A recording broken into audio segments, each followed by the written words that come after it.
Senate का election PTI के लिए नई मुसीबत बन चुका है। एस्टेब्लिशमेंट इस मामले में काफी हद तक कामयाब हुई है, इसमें कोई दो आरा नहीं है। उसने पार्टी और खास तौर पर खैबर पख्तूनख्वा पीटीआई में फूट डलवाई है और कामयाबी से डलवाई है। अली अमीन गंडापुर के नाराज रहनुमाओं इरफान सलीम और खुर्रम ज़ीशान के साथ मुज़ाकरात के दो दौर नाकाम हो चुके हैं। दोनों नाराज रहनुमाओं ने पीछे हटने से इनकार कर दिया है। एक खातून लीडर ने भी पीछे हटने से इनकार कर दिया है और इस मामले में गुज़िश्ता रोज होने वाला पार्टी की सियासी कमेटी का इजलास भी लड़ाई झगड़े का शिकार हुआ है। अली अमीन गंडापुर और पीटीआई की सोशल मीडिया टीम पर बहुत बरहम थे और बल्कि मुबैना तौर पे उन्होंने सोशल मीडिया चलाने वालों को इजलास के दौरान गालियां भी दी। मामला इतना खराब हुआ कि डॉक्टर आरिफ अलवी इजलास छोड़कर चले गए। बहरहाल सेनेट इलेक्शन के हवाले से अली अमीन गंडापुर ने कहा है कि अपने तमाम एमपीएस से कुरान पाक पे हलफ लिया जाएगा। ज़राए का कहना यह है नाज़रीन के टिकटों की तकसीम पर केपी असम्बली के 28 अरकान नाराज हैं और खदशा है कि वो पार्लिमानी पार्टी के बरक्स वोट दे सकते हैं, इसलिए अरकान से कुरान पर हलफ लेने का फैसला किया गया। बहरहाल हम माजी में देख चुके हैं नाज़रीन के लोग कुरान पर हलफ देने के बावजूद भी पार्टी पॉलिसी की खिलाफ वर्जी करते रहे। जो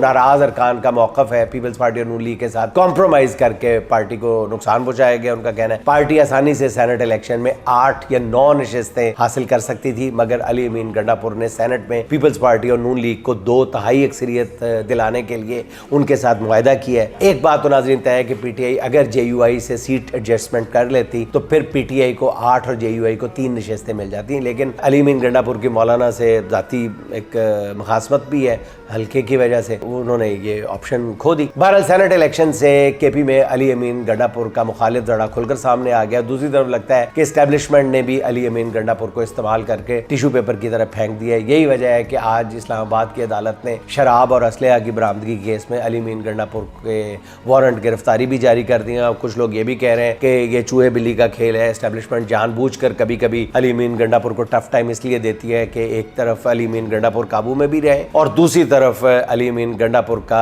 जो एंटी एस्टेब्लिशमेंट पोस्चर है वो भी नजर आता रहे।